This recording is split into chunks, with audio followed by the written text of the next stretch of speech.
Welcome to the Manders Mindset Podcast.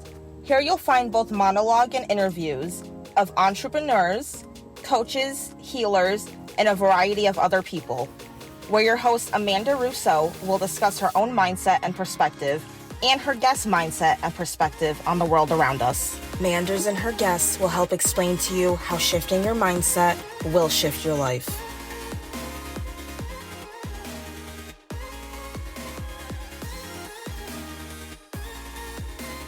Hey everyone, welcome to another episode of Amanda's Mindset.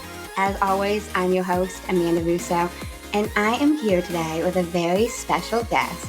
And I know you guys are thinking, you say that all the time, Amanda, but all of my guests I consider super special, and I truly respect all their mindsets. Otherwise, I would not be speaking to them. And I first got inspired by this individual before I even ever had the opportunity to speak to her. And that truly says a lot to me. And in my opinion, that is the true definition of a champion. If you can inspire people without even having an actual conversation with them. I first heard Sarah's podcast probably about 2 years ago now, and it inspired me so much. And I am here with Sarah Acerbo today. Hi, Sarah. Hello. Thank you so much for being here. Yeah. Oh my gosh. Thank you. Thank you for having me on. I'm very excited and grateful to be on here. I'm so excited to have you. I really am. So can you tell us a little bit about who you are and what you do? Yes. Okay. I'll try to sum this up. So, background on me, I'm from Connecticut. I went to UConn for undergrad. I got my degree in athletic training. I went to Tennessee for grad school. I got my MBA, but I really went there because I just wanted a master's and I got to be a grad assistant with and work with the women's soccer team and tennis teams and track and cross country. So I basically was there getting a master's for free and basically worked as the athletic trainer for these teams, and I got to travel with them. So it was awesome. Basically got to work, and it was just amazing. So yeah, I'm an athletic trainer. That's my day job, I guess, where I work in athletics in sports medicine aspect. But I'm also I'm not even sure what to call myself, to be honest. I was calling myself a fitness coach. So I did a lot of online coaching, writing athletes nutrition, training plans. That's how it started off. Since then, I still have those same clients, but I don't really call it fitness coaching. I call it more like whole being transformation, wellness coaching, because my coaching has really evolved into mind, body, spirit.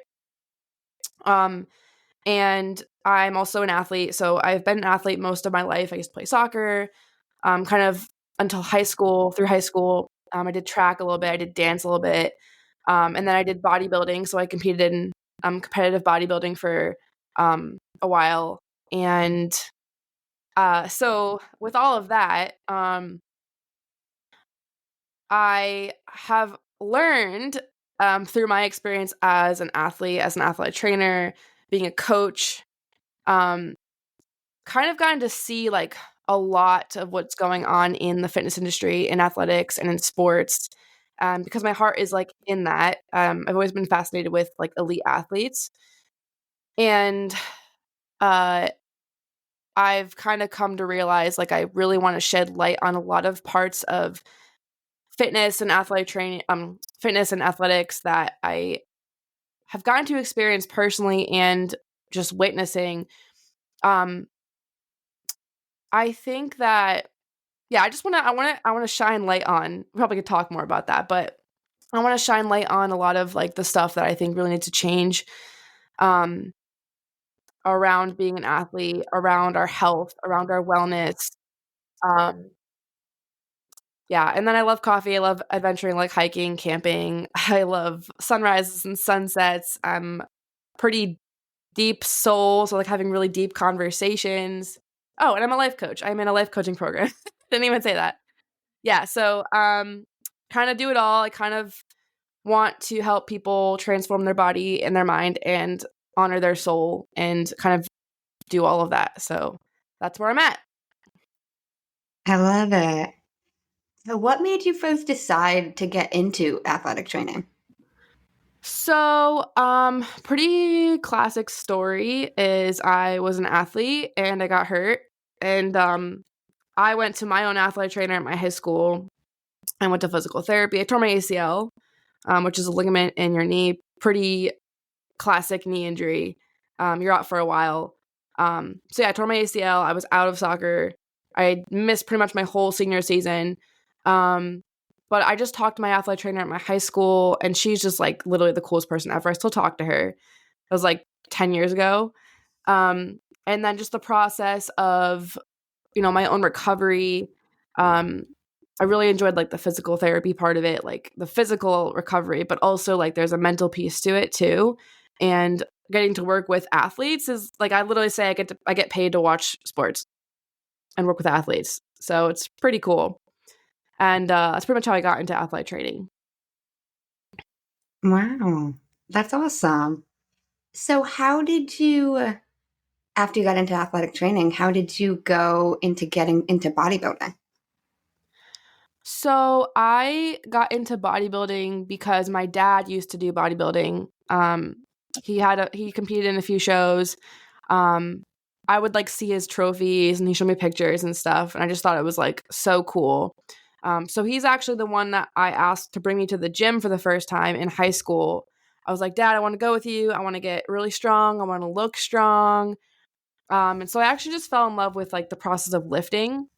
For a long time, I started really getting really interested in like nutrition, learning about like what am I supposed to eat? What can I eat so I can grow muscle? How can I be stronger? Falling in love with the process of like lifting and challenging my body and my mind. And I just like totally fell in love with it. Like my friends would be like, oh yeah, Sarah's going to the gym at 10 o'clock at night because she wants to go. And like, I was like a little obsessed and I didn't really know balance and all of that, but that was when I first started. And so I also had a few friends that had competed in some shows after I had been lifting for a while and pretty much living the lifestyle of a bodybuilder. And I was like, man, like this looks so cool. Like I want to challenge my body and my mind that way. I felt like I was pretty much doing everything I knew how to do, and I wanted to like go to that next level of like physical transformation, but also like challenging myself because I knew it was challenging. I knew it was like a really rough, like mental, I guess, task to do.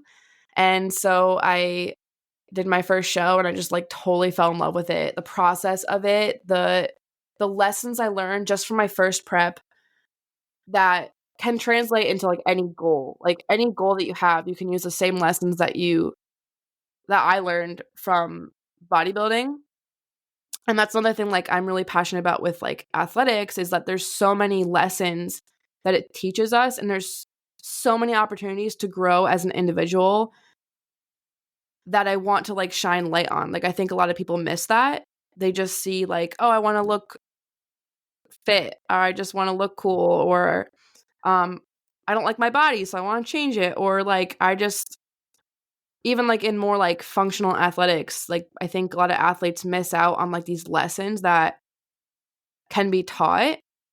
And bodybuilding like really is like one of those sports that like I don't know how athletes don't see these lessons, but some people like really miss it, and I think it's so valuable that I really want to, shine light on that. That reminds me of, and I don't even know if you're going to remember this, but I'm very big on quotes. And the first podcast you ever aired before you even changed the name, and I wrote this down before I had ever even spoken to you. And I found it in my phone notes because I had put like your name dashed it so that I would be able to find it. Mm-hmm. But you talked about how it all starts with self-development, and it starts with nutrition and fitness, and your mindset will shift from there. And I heard you say that years ago before I ever spoke to you, and I was like, I love her. I fucking love her. I completely fucking agree that health, nutrition, fitness is the first catalyst for self-improvement. Well, first of all, I didn't know you listened to my podcast that long ago, so that's like really cool. I don't think we ever connected until like last year. Mm-hmm. It was last year. Yeah, so that's like really cool. And then, yeah, just like go off of what you just said. I really do believe that because like we are not just our body, we are also our mind and our spirit, our energy. But if you think about it, like how can you have a strong, positive mindset? And how can you have like a healthy soul if your body, like the vessel that's holding your body and mind is unhealthy? Like and there's so much science that proves that like poor gut health, poor insulin sensitivity, being overweight, like all of these things affect our mood, our energy, our motivation, our like mental clarity. Like it's all linked. It's not separate. And so it really does start with a healthy.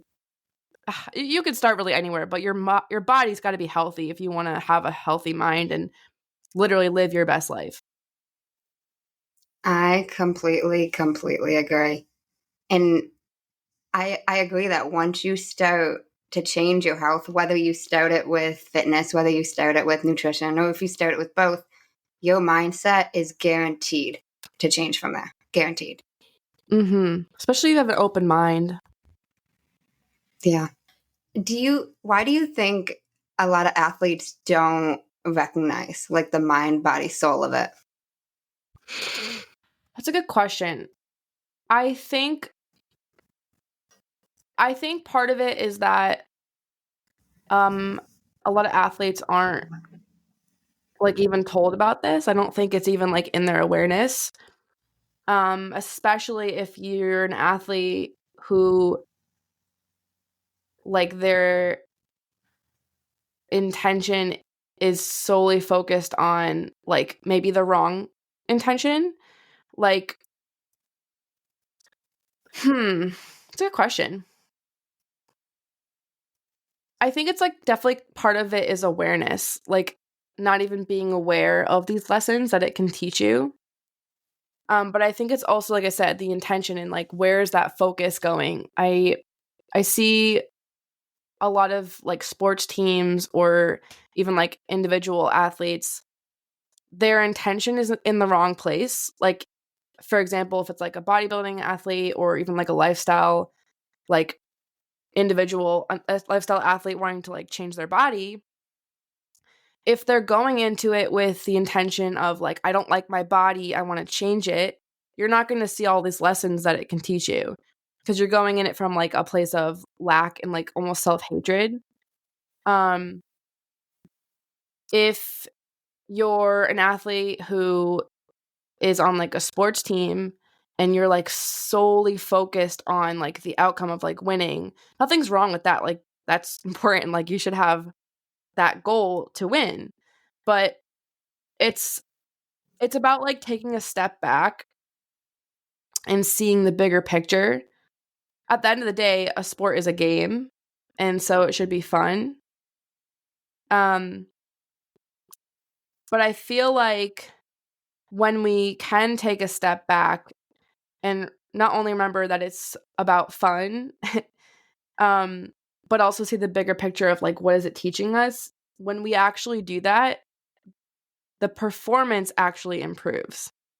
Because if you can go into a training session or a practice with the mindset of, for example, I'm here to better myself, to challenge myself mentally, physically.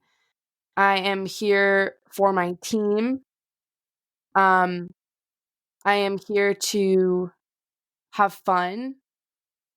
Like if you go in with those intentions, you're almost guaranteed to have a better practice and a better training session versus if you go in with the intention of, oh, I have to be here. Like my coach wants me here. I was told to be here. Like I don't want to be here. I'd rather be doing something else. Like this is really hard. This practice sucks.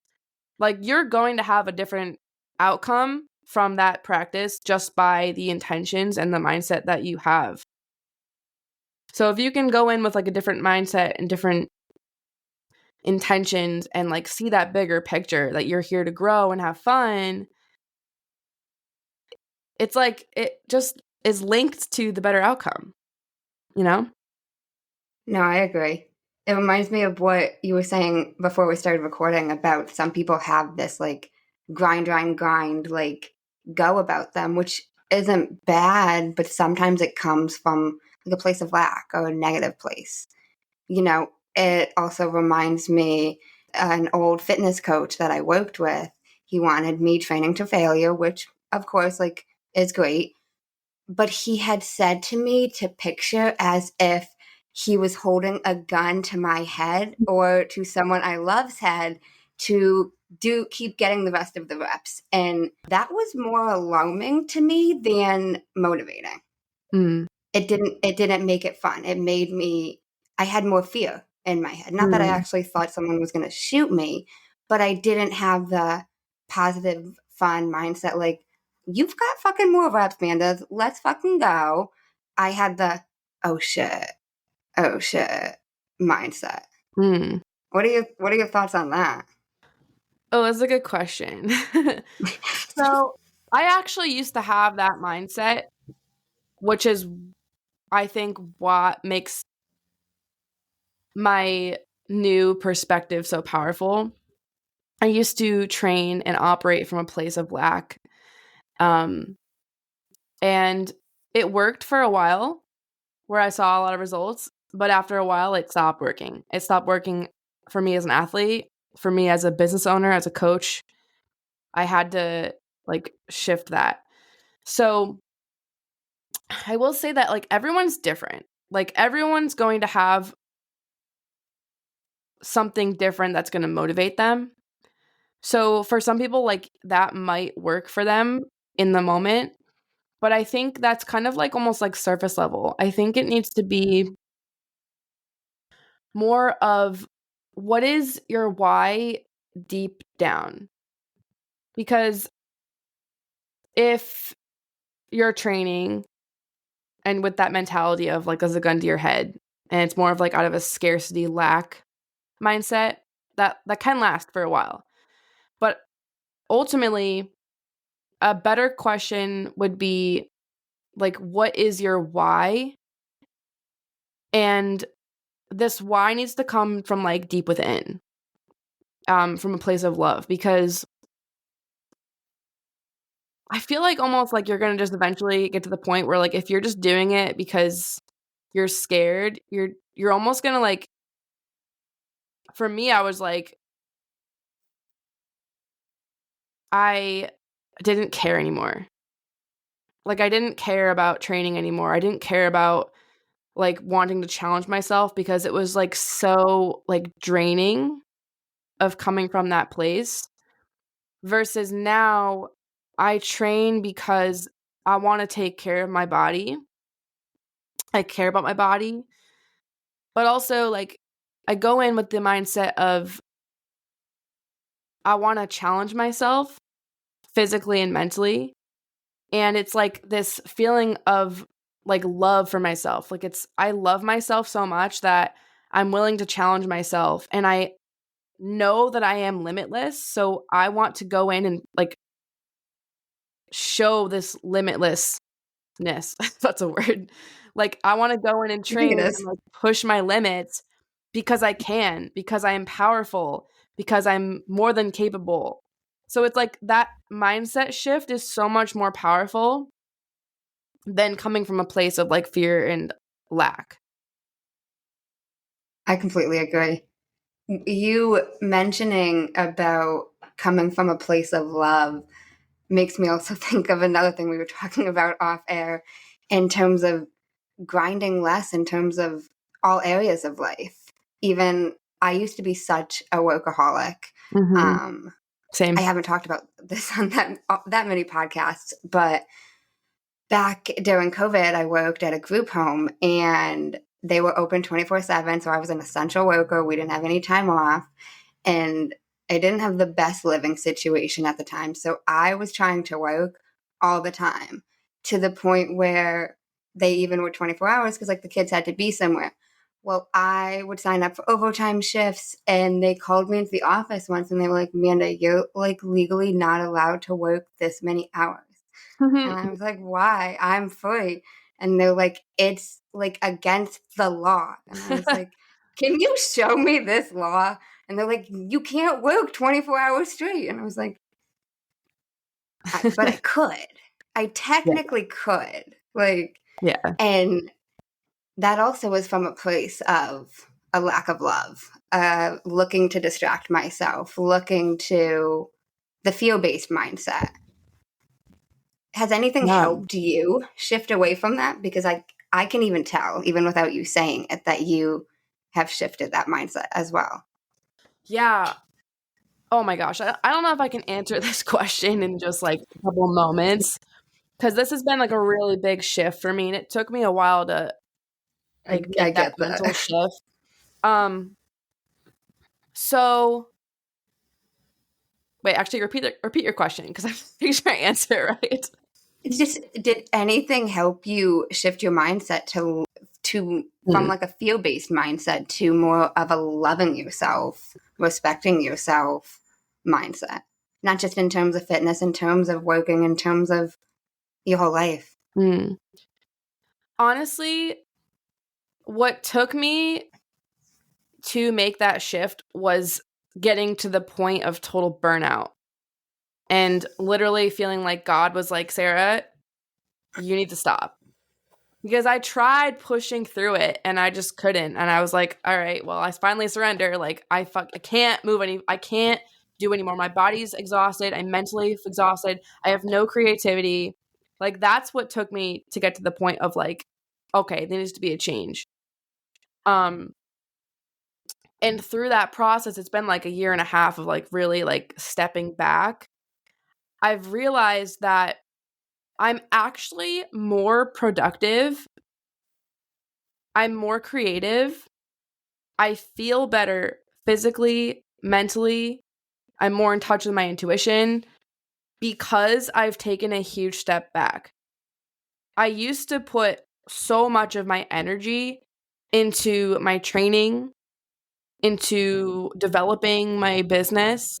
I had neglected my family, my friends, myself.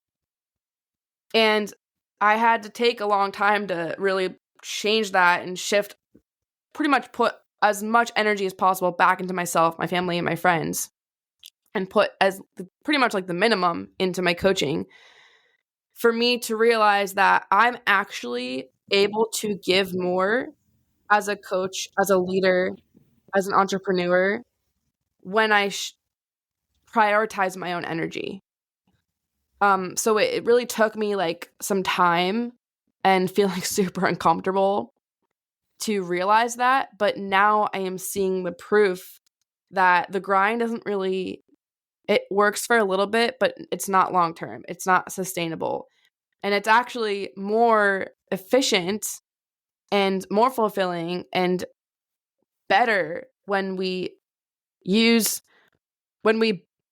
prioritize our own well-being, when we rest, when we prioritize play and recovery and balance our quote unquote work, whether it's like building a business or work as an athlete, with fun and rest and play and balancing relationships with our family and our friends and loved ones. That's actually like the more efficient way of operating. And it took me some time to really learn that. I completely agree. I was the same way. You could say I was forced to surrender. I used to be such a go, go, go.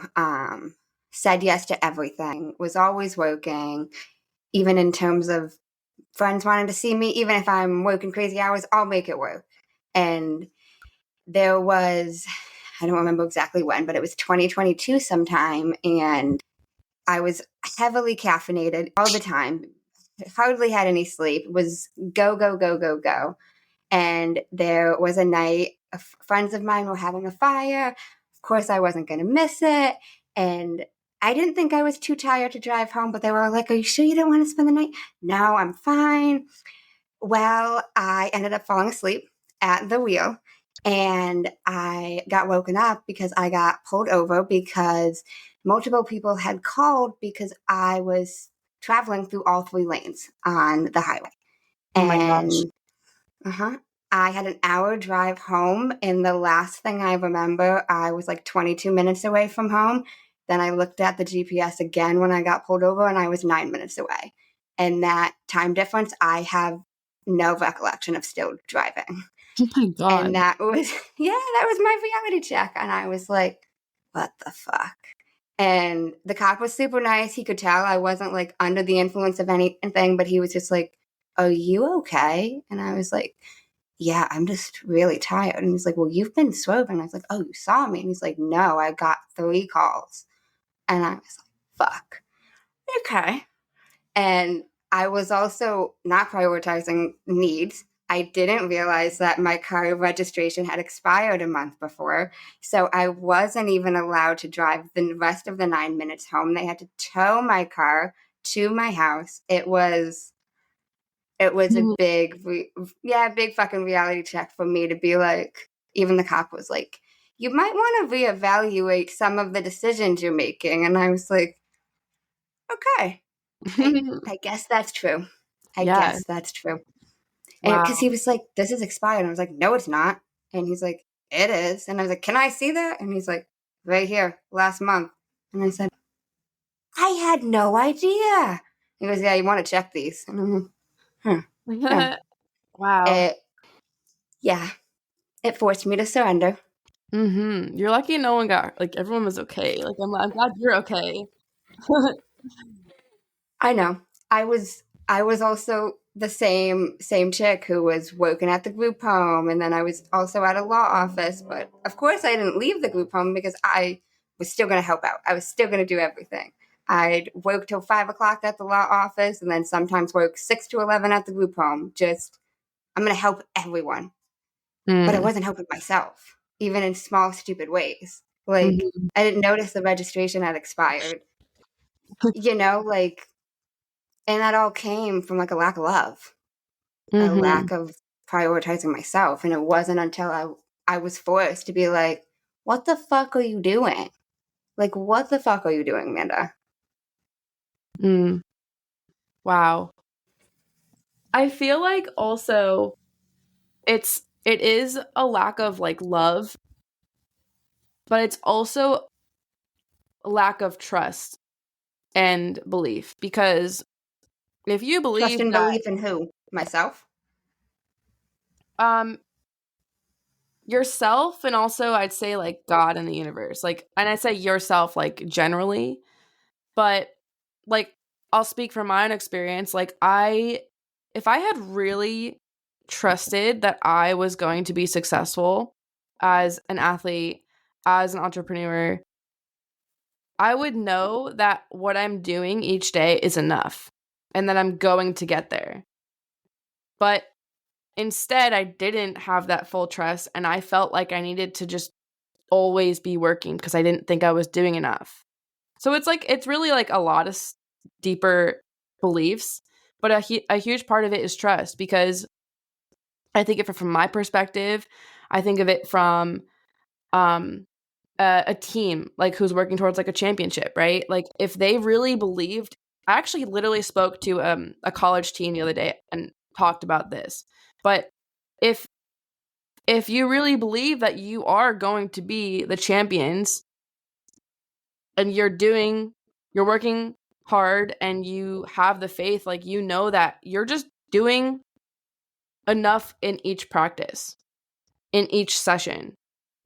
If it's about like, it's better to give that 100% in like the 2 hours that you have than I gave like crappy work ethic and I've got to go do more. Well, why not just believe that what you're doing is enough in those sessions and give your heart and give your all in those sessions, and then just trust that was enough, and now I'm going to focus on recovery.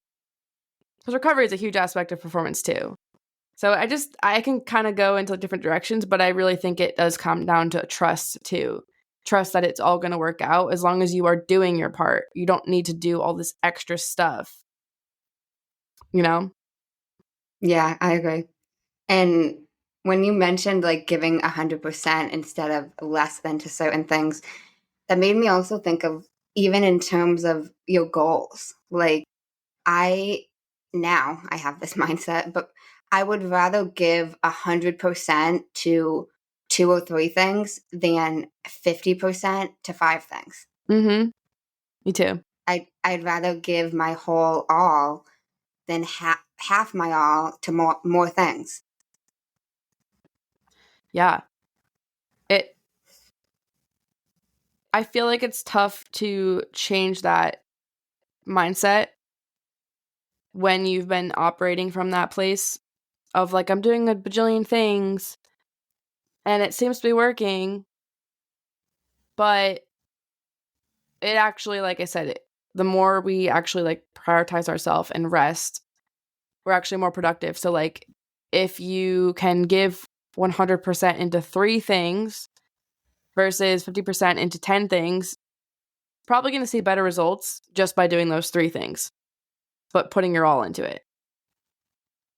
I also would say even outside of the better results, it's going to increase more confidence in yourself because you're fully committing. You will see better results, but I also think you'll see more confidence too. Yes. Yeah, because you're basically proving to yourself that you can do it because you're doing it. You're If you're keeping like the promises to half-assing, yourself. what was that? You're keeping your promises to yourself. Yeah. I'm big on that.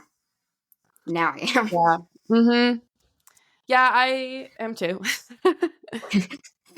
No, I know you are. So, where do you see yourself going from where you are now?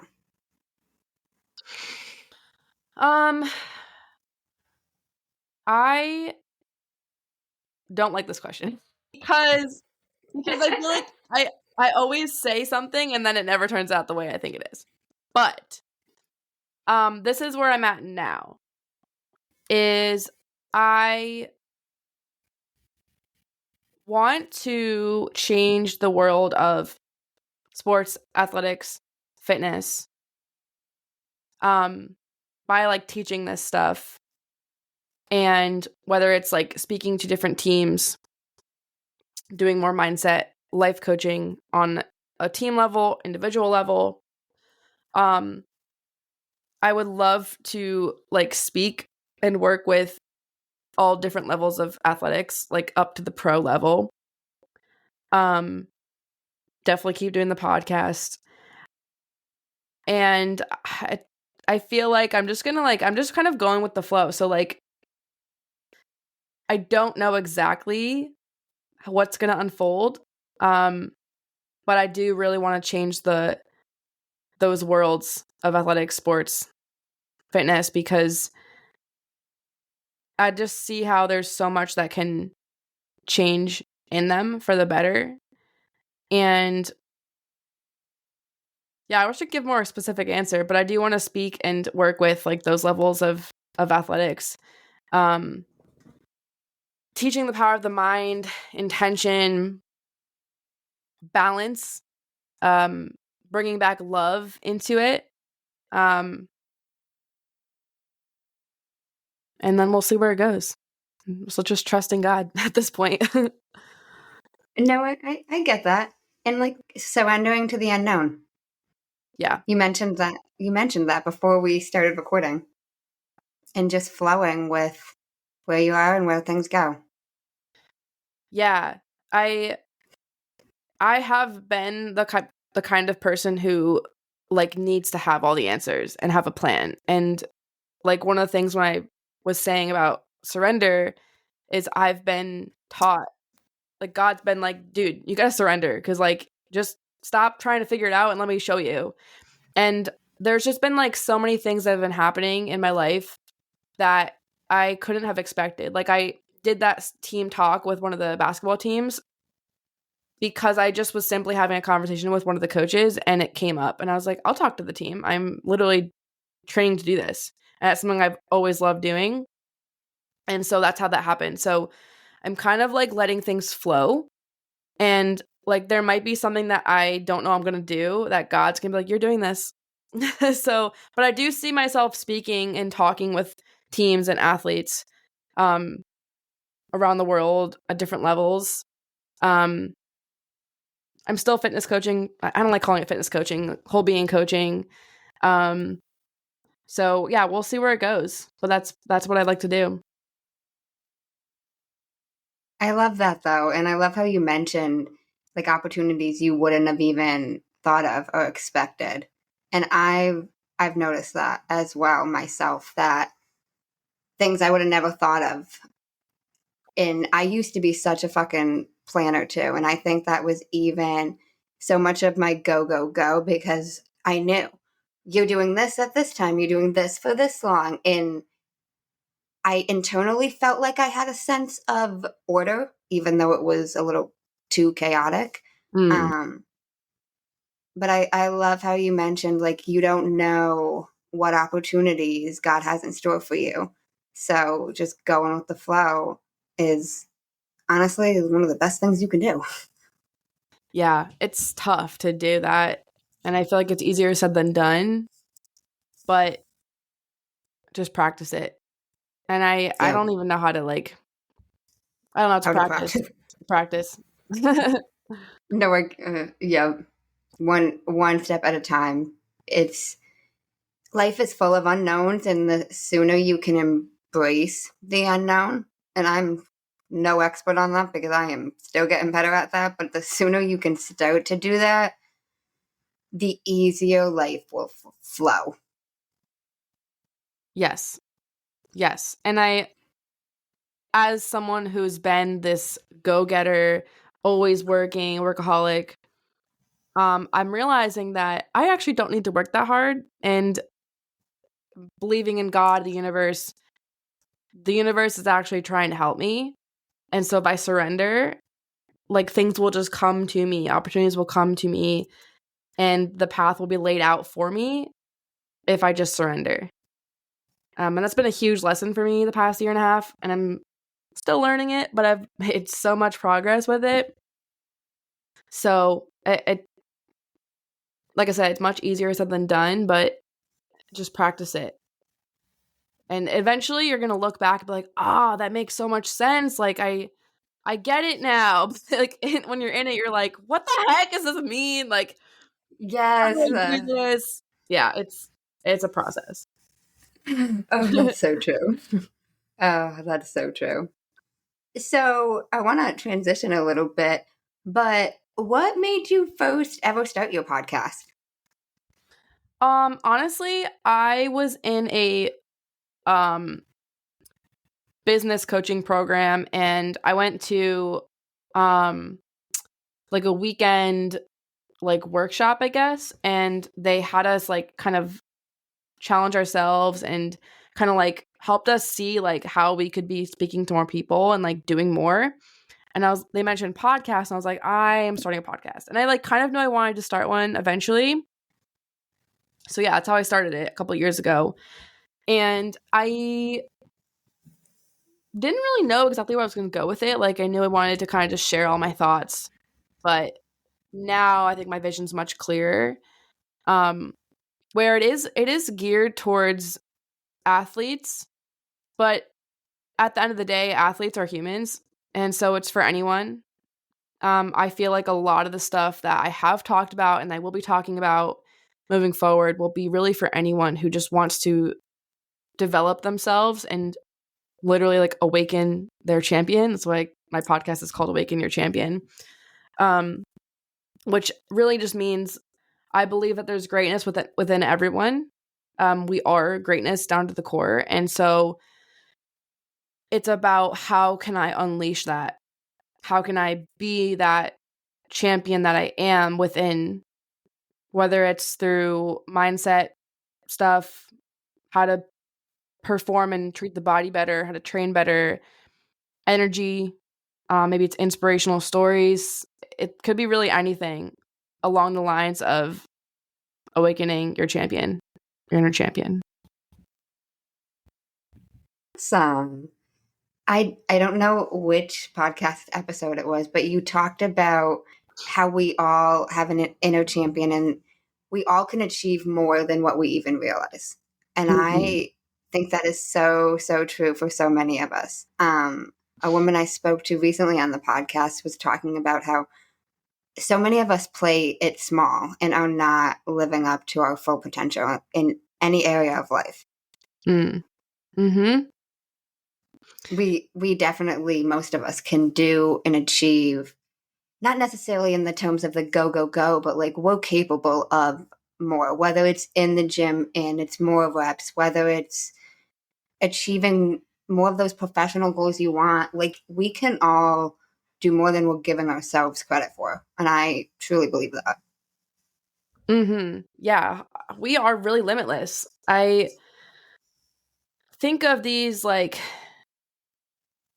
incredible, athletes are such good examples of this. Like they break records every year. They do what seems to be impossible. And I just want to add that starts from a mindset first. It starts from within. Because they didn't believe they could do it, they would not do it. There's no way. So it starts from within. But also just my own experience. Like I literally used to be like this really, really shy, really insecure person. I didn't really believe in myself. I didn't really make much effort to like speak up. I didn't really put myself out there. I really wasn't that great at anything, in my own opinion. And that's one of the reasons I actually wanted to do competitive bodybuilding, because I wanted to challenge myself to a new level and see what it was like to like be one of the elites, because only such a small amount of people can even ever be lean enough to step on stage. And it takes such discipline, mental toughness to do that.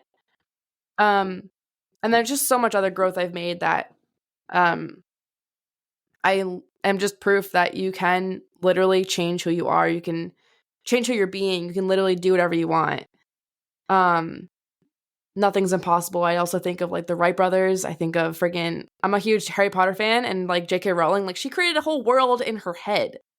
Like what? Like wild. So I just really believe that like there's nothing you can't do, and that everyone has greatness within. It's just about like tapping into that and seeing it and then bringing it to life. I so agree. It starts with the belief and just trying for it. I was speaking to a guy the other day, and he was telling me you just gotta fucking try. Like whether it's a PR in the gym, whether it's something you want to achieve, whether it's a goal, whether it's bodybuilding, whether it's a competition, whatever it is, you gotta fucking attempt to do it. Take the first step and just give it a fucking shot. And if it doesn't work, keep pushing at it and progressing till you get there. But you've got to take that step and just fucking try. It all starts with the belief that you think you can do it. And even if you can't yet, that's the key word, yet. Yeah, it's just about taking that next step, like you said. And like, you're not going to be able to really put like your whole everything into it on the first step. Like you're almost not, because you have all these fears and insecurities and doubts. So it's like, take the step, face that, I like to say like face your demons, face your dragons, face it, keep taking those steps. And as you walk along the path, you're going to develop more strength, more confidence. You're going to be able to give more heart to it. And then you're limitless, because you can give more and more. But it's not about like going all in, like full throttle the first step. It's just take the next step and just keep going. I love that. Take the next step and keep going. Love that. No, that's so true. I was talking to this guy the other day, and he's like, people say to him in the gym, oh, I don't have that motivation like you do. I can't squat that heavy. And he's like, I didn't just wake up one morning and squat 245 pounds. Like, I wasn't doing this my whole life, and it didn't just happen one day. You've got to start somewhere. I personally think it's good starting small so that you can show yourself, but like wherever you fucking start, and people say that to me all the time because I used to be really overweight, and it's how did you lose the weight? What did you do? It's like, bro, fucking move more. Do like even before I got a gym membership, I started taking walks and slowly from there, like one thing after the other. I didn't just wake up one day and lose 65 pounds. I didn't snap my fingers and shed the weight. You know? It's figuring out one step, and even that step might not work, but if you try nothing, nothing's going to change. Yeah. And that's like the confidence too. It's like you got to detach from the outcome. It's about like what are you doing and who are you being, because like on it, like kind of morbid, but like let's say like someone's on a weight loss journey and they haven't seen results in a year. Like, I don't know, I just think of like if you're gonna die, like I'd like to at least say like I tried, I did my thing. Like even if like I don't know, this is the visual I get. Like someone who's like really overweight, they decide they want to start losing weight and like they don't realize they have a year to live. Like, I don't know, God says you're gonna die in a year. You don't know it. But like maybe by the end of his, like the day of his death, he's like, I didn't really see much progress, but this entire year I did the work. I made effort. I made the intention of doing it and I did it. So at least I can say I did it. I'm proud of myself versus like I didn't get results because I didn't try. Like at least you can say that you made the effort, you know? And then if you have more time, like keep trying because there's probably something else that you're still getting closer. Yeah, that's my perspective on that. No, I love that because I think about that a lot. Like, none of us are fucking making it out alive. I saw somebody who posted that the other day. None of us are making it out fucking alive. Why are you taking shit so seriously? Go after what it is you want. Give it your all. Like, fucking, we don't know when we're fucking dying, but we ain't fucking living forever. And whether you believe in past lives or second lives or any of that fucking shit, this specific life as Amanda Ann Russo, I'm fucking living once. Yes. Yes, amen to that. You know? So I feel like I've been swearing a lot in this episode. I like swearing. I like it. All the F-bombs. But I do like swearing. All the F-bombs today. Yeah, my boyfriend the other day was like, I need to stop swearing so much. And I was like, I don't. I like swearing. I feel like it gives you like, it's like a extra like feel to it. Funny. It's so funny. Oh my God. And you go, I don't. I was like, good for you. I don't. Picture you saying that. That's why I'm finding that so funny. Yeah, no, I'm good. But I so agree. I don't think of that as morbid, though. I think of that as like, I even saw a quote once. I'm so into the quotes, but I saw a quote once that was like, we never know when we're going to die. Why are we not, I'm so butchering this, but like, why are we not chasing after our dreams? Like our head is on fire. It said something about being on fire, but like, why are we not like chasing it after it? Like it said something way better, but yeah. Like, why are we not running after our dreams, like, and running after whatever it is we want? Like, you're not fucking guaranteed to wake up tomorrow. Yeah. Yeah. Nobody is. Yeah. And that goes back to, like, my visual of, like, you don't know when you're going to die, and you might never actually achieve that end goal. But I would rather die and know that I went after my dreams and then I enjoyed the process of it, because it's all about the process. It is. It's if you're too focused, like I said, on the outcome, you're just going to be never fulfilled. But if you focus on the process of it and like embodying like who you need to be in that vision. Like, for example, my goal is I want to speak and work with professional athletes. Like, I want to change the world of athletics and fitness and just the world, right? Like, maybe I'll never work with multiple pro athletes and whatever. Like, I believe I will. But I have worked with pro athletes before, but not in this sense. But anyways, maybe I won't. Maybe I won't reach the number of people I want to reach. But at least right now on this podcast, I am talking about it. I am being about it. And I'm doing it. It's literally these one steps. This podcast right now, what I'm saying right now is like part of it. It's that one step. So it's literally like just break it down into like the tiniest thing. Like, how can I embody a champion as I walk into the gym right now? How can I embody a champion doing this one rep right now? How can I embody a champion speaking to this one person right now? How can I embody a professional business owner right now? How can I embody a great mom, a great girlfriend, like just right in this moment? How can I embody that?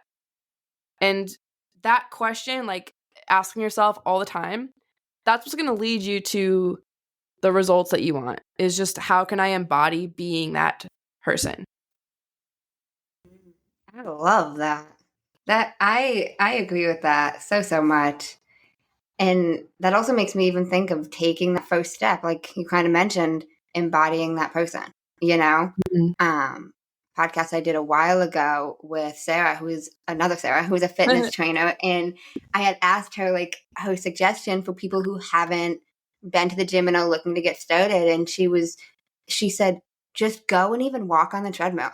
Walk around the gym, get a layout of the gym, decrease that gym intimidation, and just walk on the treadmill. Even if you don't go into the weight room, even like if you've never been to the gym before, Mm-hmm. take that first step and embody the identity of someone who goes to the gym. Embody the identity of whatever it is you want. Yes. And the feelings. That's how you manifest. That is true. Like feel what it would feel like to have that. And then you'll naturally attract it. The feelings plus the actions. Both. No, that is so true. And believing that you are worthy of it and you deserve it. Yeah, there's I so would say much that to as it, well. but like the most basic thing I think is that like belief, feel it, and then just take action that aligns with it, and then it'll. Even if it's a small action to show yourself. Yes, I think yes, that's so key. Yes, That is so true. I love all of that. Thank you.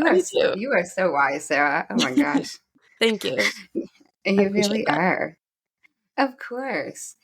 So we have already been talking for almost an hour. I love I could it. talk to you all day, though. I literally could. Well, we'll definitely talk more another time, too. Definitely. So I have started ending my podcast with 2 segments. Okay. Have you heard of Jay Shetty? Yes. Love him, by the way. For those of you who haven't, he's a motivational speaker and author. He's got a podcast called On Purpose. Check it out. But he ends his podcast with 2 segments, and I thought these were so powerful that I decided to utilize them. His first segment is called The Many Sides to Us, and each question needs to be answered in only one word. Are you ready? Yeah, I'm excited. Question 1. What is one word someone who is meeting you for the first time would describe you as?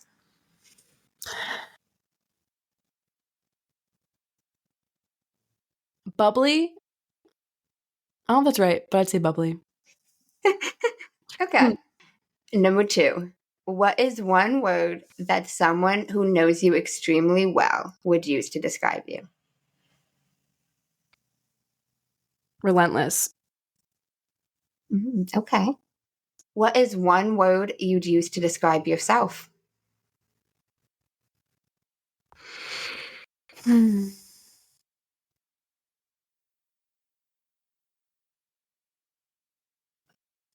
I also want to say relentless. Okay, you could. Yeah. And number 4. What is one word that if someone didn't like you or agree with your mindset that they would use to describe you? Not like a random internet troll that doesn't know you, but someone who has a different mindset than you.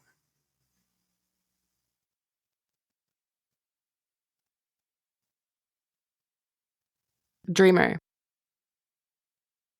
Okay. I almost wanted to say delirious, but one of those 2 words. Okay. Last question. What is one word that you're trying to embody right now?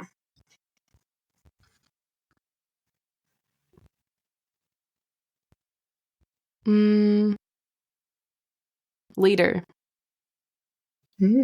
Okay. Second segment, he calls the final five, and these can be answered in as long as a sentence. What is the best advice you've heard or received? This is actually by Bill Burr. He's a comedian. And he said, the responsible thing to do is follow your heart. And I love that. Okay. That's beautiful. Mm-hmm. Number That's a two. lot too, by the way. A lot. Oh my God. I'll have to look him up. Yeah. What is the worst advice you've heard or received? That you shouldn't be yourself and share personal things on social media in general, especially as a business owner. Why do you say that's the worst? I'm just curious. I think that authenticity is like a huge aspect too. That's a really big value of mine. And I think that people are naturally drawn to authenticity. And so I want to be my total self. I want to be open. I want to be vulnerable on social media. You asked me what's a word I'm embodying, and that's leader. And I think a leader is someone who just is a leader. Like they are in it with you. And so how can I expect anyone to, be vulnerable and face their fears and do the mental work and do all these things if I'm not doing it? And so I want people to see that I'm doing it too, because I am. And I haven't really been sharing it as much as I would like to now. So that's something I'm actually making a big goal of mine. So. Okay. Number three. What is something that you used to value that you no longer value? Validation from others. Okay. Number four. If you could describe what you would want your legacy to be, as if someone was reading it, what would you want it to say? I'd want it to be have fun and go after your dreams. If you could create one law that everyone in the world had to follow, what would it be? That's tough.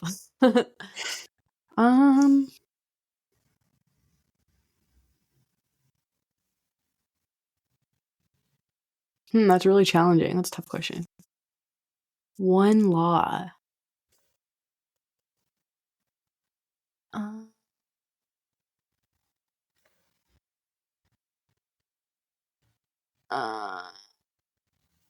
This is hard. This is really hard. The law is like you're not supposed to break it.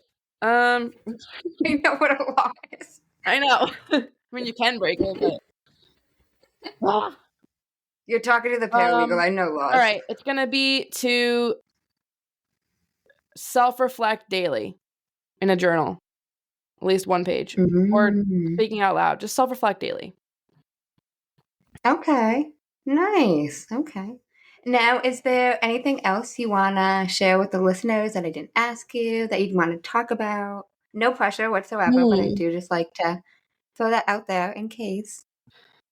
Well,